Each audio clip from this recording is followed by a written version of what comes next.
तो घोषणा पत्र में पहलगाम का जिक्र हो गया है। एससीओ के साझा घोषणा पत्र की बात की जाए और इस लिहाज से अगर आप देखेंगे तो अब पूरी तरीके से घिरता हुआ पाकिस्तान नजर आ रहा है।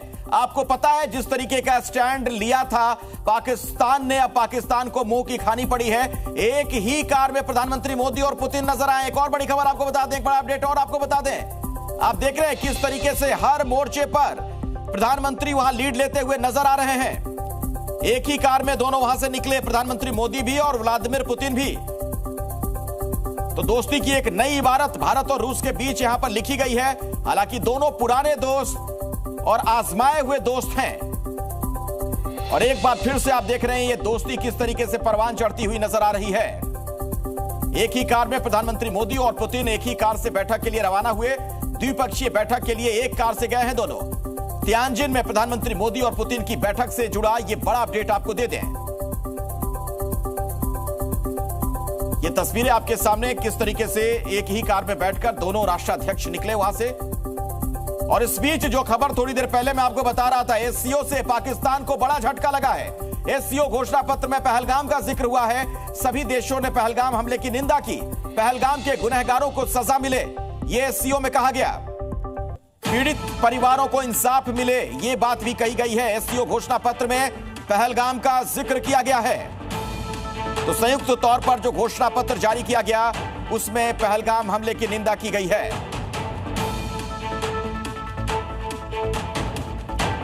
और एक बार फिर से अब आपको वो तस्वीर दिखा दें जिसका हम लोग बार बार जिक्र इसलिए कर रहे हैं क्योंकि इसके बड़े मायने मतलब हैं। आप समझिए किस तरीके से दोनों देशों की निकटता एक बार फिर से नजर आने लगी है। मोदी और पुतिन की बात की जाए, उनकी जरा एक ही कार की ये सवारी देखिए और उससे साफ होता है कि आज ये कितनी मजबूत यारी है।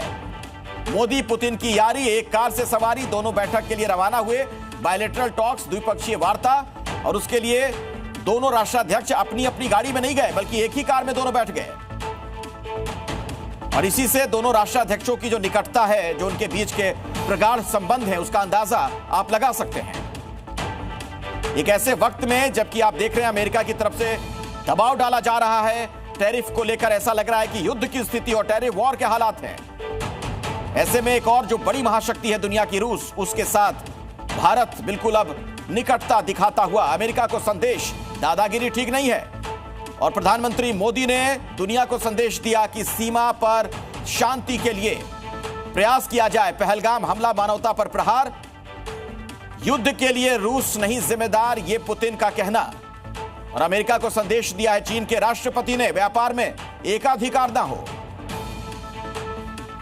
तो तीन बड़े देश और तीनों के राष्ट्राध्यक्षों का एससीओ समिट से जो संदेश है वो आपके सामने है। चाइना डेली, इसमें आप देख सकते हैं फैमिली फोटो और चाइनीज प्रेसिडेंट का कमेंट कि कैसे एक तरफ से शांति को लेकर बात होनी चाहिए। पर क्या बड़ी खबर है, ये बड़ी खबर है।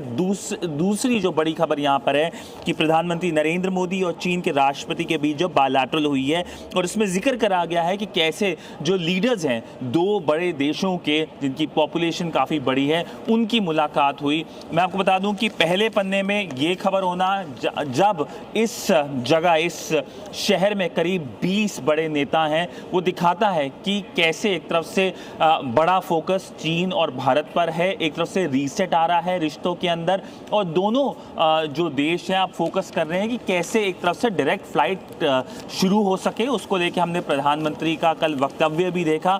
और मैं आपको एडिटोरियल पेज दिखाता हूं, ये एडिटोरियल पेज है चाइना डेली का, और एडिटोरियल पेज में भी भारत और चीन का जिक्र है कि कैसे जो रिश्ते हैं उनमें जो खटास आई थी उसको ख़त्म करने की ज़रूरत है, और कहीं ना कहीं बायलैटरल रिलेशनशिप पे जो स्टेबिलिटी है वो एक बड़ा फोकस होना चाहिए। तो आपने तियानजिन से रिपोर्ट देखी और एक बार फिर से आपके सामने वो चित्र, वो तस्वीर जिसकी हर तरफ चर्चा हो रही है।